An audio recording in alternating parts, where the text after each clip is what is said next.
Coming up, results are in for a rare Iowa City primary election. And later, Iowa City's fare-free bus program causes a shakeup for CanBus. A familiar face returns to practice for Iowa football squad. It's finally feeling like fall out here in Iowa City. All of that and more coming up on this Monday morning edition of DITV News. Don't go anywhere. DITV News starts right now.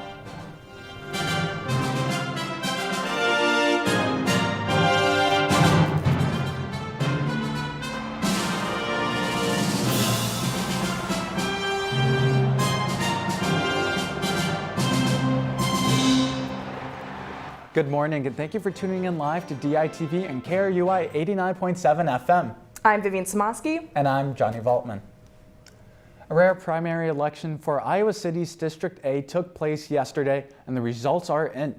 2 out of the 3 candidates have advanced to November 7th city and school election. Laura Burgess, one of those who advanced, drawing 58.4% of the vote. Incumbent Pauline Taylor is the other one with 25%. Tim Borchardt was eliminated after only getting 16.5% of the vote. And speaking of which, early voting for the official city and school elections starts next Wednesday. Mail-in ballots can be requested from county auditors until October 25th by downloading a form from voteready.iowa.gov, where residents can also track their requests. Iowa City has 4 city council seats on the ballot with candidates from districts A and C, with 2 candidates at large. There are 7 candidates running for 4 seats on the school board. And Vivian, I had to pick you up this morning and it's cold, but I'm just happy there wasn't any frost on my windshield. You know, Johnny, you say that, but I love some cold weather. Yes, me too. And DITV's Colin Cathers is live outside with today's forecast. Yeah, thank you guys. I'm currently live near the Iowa River where it's 44 degrees out right now, and I know it's been fall for a while technically now, but it's just now starting to feel that way, and I'm thinking it's going to settle in for the foreseeable future. Now, as I look into the forecast today, I know I originally showed that it's going to be raining, but as I look around, I'm not seeing much of that. And today, that's going to be pushed back. It's just going to be a high of 60, while there's going to be 52-degree thunderstorms appearing later tonight. And the rain will not go away tomorrow as the showers look to continue with a high of 65. With the weekend ahead, things still look as gloomy with thunderstorms still rolling on through Friday with highs in the mid-60s until Saturday and Sunday when things should dry up with highs in the mid-50 degrees. Back to you guys in the studio. Thank you, Colin. Across the globe, climate change is increasingly impacting day-to-day life. DITV News Director Ashley Wheel has more on how Iowa is being impacted. The heat Iowa faced this past summer broke records across the state. July was the hottest month ever recorded globally. In Iowa, as in much of the country, this year felt like climate change has qualitatively altered our summers in a dangerous way. Not only are people feeling the effects of climate change more, but people are also feeling the effects more frequently. This has led to more people accepting the existence of climate change worldwide.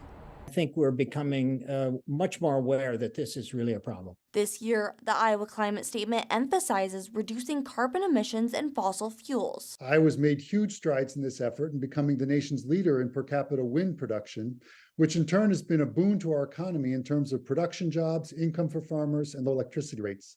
But at the same time, we lagged far behind many of our neighbors in terms of solar infrastructure. Faculty across Iowa universities are optimistic that increasing solar energy is key. So I think it's the research and the acceptance in industry to produce more will kick up because it's just, dollars matter. And if it's cheap, it's cheap. I think the solar is going to take off fast. The fact that we've already gone through this with wind means that we have some experience in how this works. The Iowa statement that the combination of using both wind and solar energy will significantly benefit the state of Iowa.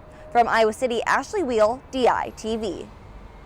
In Iowa City, at the University of Iowa, Mayflower Residence Hall has yet to be sold. The Residence Hall has been on sale since February of this year. According to realtor Jeff Edberg, proposals have been received from potential buyers and the sale is predicted to move to its final stages before November. The Mayflower building is currently listed for $45 million. A new dorm is being constructed on the east side of campus in its place. Iowa City Landfill recently received a $4 million grant from the Environmental Protection Agency to expand the city's composting capabilities. Iowa City was one of 25 cities across the country to receive the grant. The city plans on expanding its facility and increasing its composting capabilities by 5,000 tons. Iowa City plans to decrease the amount of food waste entering the landfill. That being said, the amount of compost or the amount of material going into the food waste facility is also increasing. So that's a good thing, but the overall goal would be to reduce what's going into the landfill. And what we're composting now is about 15,000 tons a year. With the grant, we're actually going to be looking at about 20,000 tons per year initially. We're always going to be looking to increase that. That's still barely putting a dent into what's going into the landfill. Construction on the project is expected to begin in early 2025. The United States Department of Agriculture, Food and Nutrition Service has officially approved the issuing of benefit cards to 240,000 Iowa school children families to help pay for groceries. According to the Iowa Department of Health and Human Services, the Pandemic Electronic Benefit Transfer Program will provide each child with $120. Children who were in grades K through 12 last school year and received reduced price meals are eligible for these benefits. The price provided by the program is estimated to be around $28 million and is expected to help families across the state. This August, the Iowa City Department of Transportation began its Fare Free program. DITV's Jace Bertrand has more on the results of the program. Iowa City's Fare Free program began as part of a 2-year research study to determine whether or not free services would increase ridership. According to a study conducted by the Department of Transportation, ridership has increased by 53% when compared to August of 2022. Routes such as the 9 Town Crest had an 81% increase, while the 4 Downtown Shuttle saw a 65% increase. The 7 North Dodge is the only route to not see a jump in ridership. However, while Iowa City buses celebrate the success of their Fare Free program, campus has been forced to close some routes. What we're finding is we're just really struggling to staff that level of late night service, which this is more late night service than we've ever offered. The late night inner dorm and the 33 South Campus shuttle have both been ended by CAN bus due in part to a lack of staff. And with the staffing, being a struggle, we made the decision that it just made more sense to go ahead and remove that service now that we are operating red and blue route services again. Meanwhile, CAN bus will have to continue to adjust to the change in ridership. But with Iowa City going fare free, we're observing that a lot more students are riding those because those routes do stop right in front of their apartment buildings. So it doesn't make sense to walk a few blocks to get to a CAN bus when they can get an Iowa City bus that's right in front of them. The Fare Free program will continue until 2025. When Iowa City will determine whether or not to extend the program. From Iowa City, Jace Bertrand, DITV. The controversial Columbus Day holiday was observed on Monday. At the University of Iowa, students came together in an attempt to change the holiday. I have more on what the students want changed. With signs and stories, a gathering on the lawn of the Pentencrest was to celebrate a different holiday, Indigenous Peoples Day, along with a decolonization rally put on by the Native American Student Association at the University of Iowa.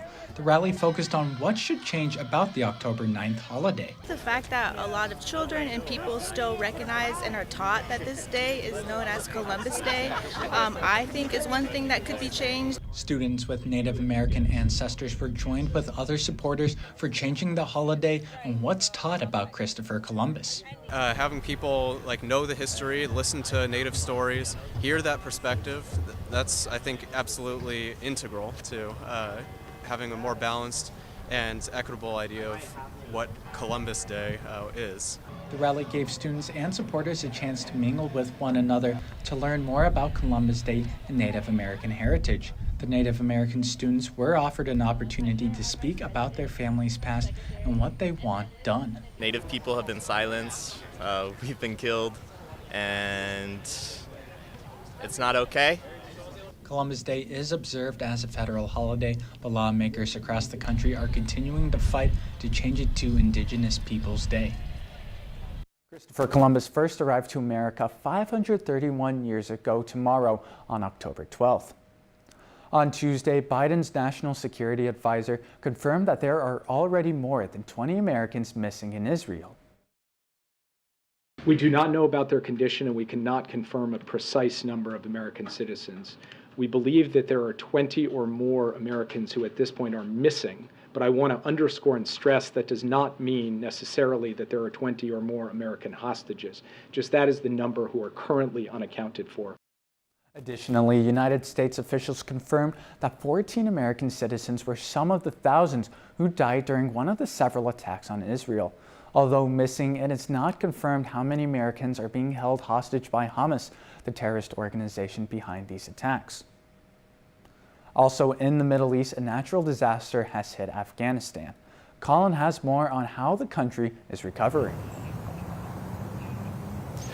Yeah, that's right. Saturday, Afghanistan was hit with a 6.3 magnitude earthquake, the third largest in Afghanistan and one of the deadliest in recent history. The earthquake was struck 25 miles west of the city of Herat, and over 2,000 people have been pronounced dead, with 1,200 more injured. There are also more people who are still unaccounted for. Aid groups and reinforcement teams have been scouring to help the survivors, but only can do so much. There's only one hospital available in the area, and a lack of funding from international governments for supplies like food, water, and shelter.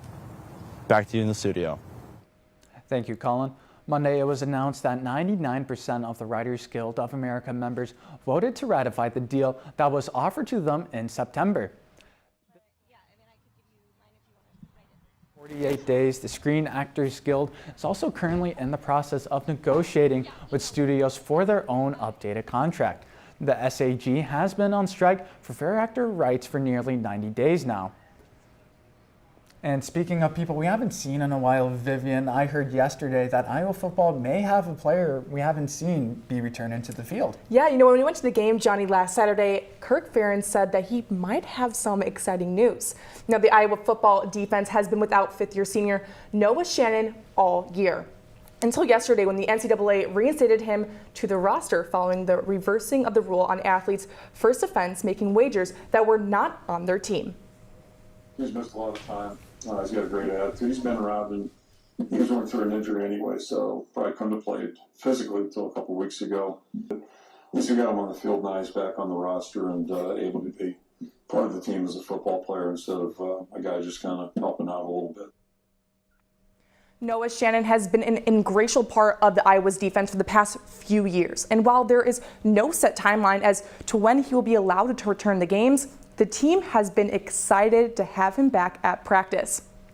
Keeping it on the gridiron, the football team travels up to Madison this weekend. Max Von Grease is live from Kinnick with more. That's right, Vivian. Iowa will travel to Camp Randall this weekend to take on the Badgers and try to keep the Heartland Trophy here in Iowa City, where frankly I think it belongs. But it will also be a very special game for starting quarterback Deacon Hill, as he transferred from Wisconsin to Iowa this past spring. And while people may think that there's some hard feelings between Deacon Hill and Wisconsin, he's just excited to see the friends that he made a short year ago. Yeah, definitely a big game just because it's our next game. And right now we know we're facing a good team going into a hostile environment, and that's what you can expect out of the Big Ten. Yeah, it's a lot of fun, you know, playing them. It's usually a physical battle up front the whole game, you know, but you know, playing for a trophy is always fun. You know, I'm excited to see my guys. It's been a while, but I'm not going to make it anything bigger than it is. You know, it's another game, and I'm not going to diminish it any less. And while the players may be treating this like any other game, Vivian, there are some serious implications on the line when you think about the Big Ten West race to Indianapolis. Right now, Wisconsin's in first place in the Big Ten West with a record of 2-0, followed right behind by Iowa, who's 2-1, right behind them. And to be honest, I'm just hoping that the Hawkeyes get back from Camp Randall. They take some of those Wisconsin cheese curds with them. I hope the Hawkeyes get the win this weekend. Back to you in the studio, Vivian.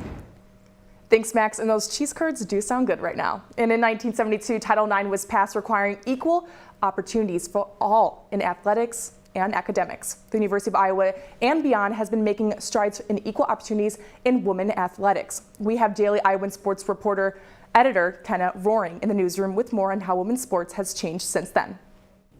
Thanks, Vivian. That's right. Over 50 years later, and there is still much work to be done in women's athletics. Iowa women's basketball guard Caitlin Clark is leading the charge in changing the way the world views women's sports. The NCAA title game in April featuring Iowa and LSU averaged a record-setting 9.9 million viewers on ABC and ESPN. Nebraska volleyball just set the all-time attendance record for a women's sporting event when over 92,000 fans packed inside Memorial Stadium. And this Sunday, the Hawkeyes hope to set an all-time attendance record for a women's basketball game as nearly 50,000 tickets have sold for the Crossover at Kinnick event, an exhibition match between Iowa and DePaul at Kinnick Stadium. Such national attention was unheard of in women's sports just a couple of years ago, and it's athletes like Clark that are inspiring future generations to shoot for the stars. Thank you, Kenna. And speaking of Caitlin Clark, she has made history yet again. Clark has now officially become the first college and female athlete to sign a deal with an insurance company. The basketball star signed an NIL deal with State Farm and is said to appear in commercials, social media ads, and events hosted by State Farm. Keeping with the trend, the Iowa soccer team has had an incredible season up to this point, and a major reason for their success is junior forward Kenzie Roaring. DITV sports reporter AJ Reister has more on her incredible season and her unique journey to Iowa. Rolling suffering an injury that sidelined her for most of last season, she has returned and is now leading the Hawkeye soccer team in points into one of their best performances since 2019. I think being away for a year and watching people struggle and not being able to be in their position even when they're struggling to help them out was really hard for me. Rolling hasn't only been an important part of this offense, but she's also been a crucial leader, being one of only 6 starters returning from last year's squad. But Iowa saw this type of success from Rolling very early in her career, and being from Iowa, the Hawkeyes started recruiting her in 8th grade. My process was super complicated and long. There was a ton of NCAA rule changes. So actually the first time I had contact with Dave was in 8th grade. But I mean, every time I came back, I was like, okay, I kind of like this place. And when you get an in-state student athlete that comes and plays for the school that they've watched their entire life, they bleed black and gold. It matters to them more than others. My birthday of my sophomore year, I got on the phone and I was like, Dave, I'm gonna be a Hawkeye. With only 4 games left in the regular season, the Iowa Hawkeyes are currently in 8th place in the Big Ten Conference, which would give them the last seed in the Big Ten tournament if the season ended today. They will host the 12th place Northwestern Wildcats on Thursday. From the Iowa Soccer Complex, AJ Reister, DITV Sports. Thanks, AJ. And although the volleyball team has been struggling as of late, there is one player who's a shining star on and off the court. DITV sports reporter Samantha Belima has more on Iowa's #1 outside hitter. Iowa volleyball has their very own powerhouse, and her name is Caitlin Buettner. As a 5th-year senior, she means a lot to Iowa volleyball, and they mean even more to her. Honestly, for me, it's a big honor to play for Iowa Athletics, and I've always wanted to play at a big conference and compete at a high level, and now I have this shot. I just want to be able to improve each day and be a better player, be a better teammate, and I feel like I'm still growing leadership-wise. After transferring from Texas State to Iowa this past season, Buettner has improved drastically when comparing her stats. At Texas State, she averaged 2.4 kills per set and was responsible for 206 points scored. Now with the Hawks, she's averaging 3.5 kills per set and has accounted for 254 points, with close to half of their regular season still left to play. Even though she's active on the court, she knows her teammates will always be there when she needs it. I feel like everyone has my back. Even if I do make a mistake, they're quick to be like, hey, you're going to get the next one. And I haven't really had a culture like that, and I'm really grateful for that. I feel really great. Caitlin plans to carry that culture into the rest of the season and influence her teammates to do the same in the future. From Extreme Arena, Samantha Bielema, DITV. Thanks, Samantha. And former Iowa tight end and now NFL rookie Sam Laporta is astonishing sports fans across the nation. Laporta has already fit into the Detroit Lions offense with 3 touchdowns through his first 5 weeks in the NFL, and his 18 receptions through his first 3 games broke an NFL tight end record. Detroit is no stranger to Iowa tight ends, as the Lions drafted TJ Hawkinson 8 overall in the 2019 draft. Laporta is coming off his best for the performance, and the Lions beat the Carolina Panthers 42-24 on Sunday. And Vivian, I'm a Bears fan, but I am happy to see the Hawks doing good around the league, and that's all we have for you this morning. Thank you for tuning in to DITV, and I hope you have a great day. Be sure to head over to dailyiowan.com for all your latest news in DITV. I'm Vivian Samosky.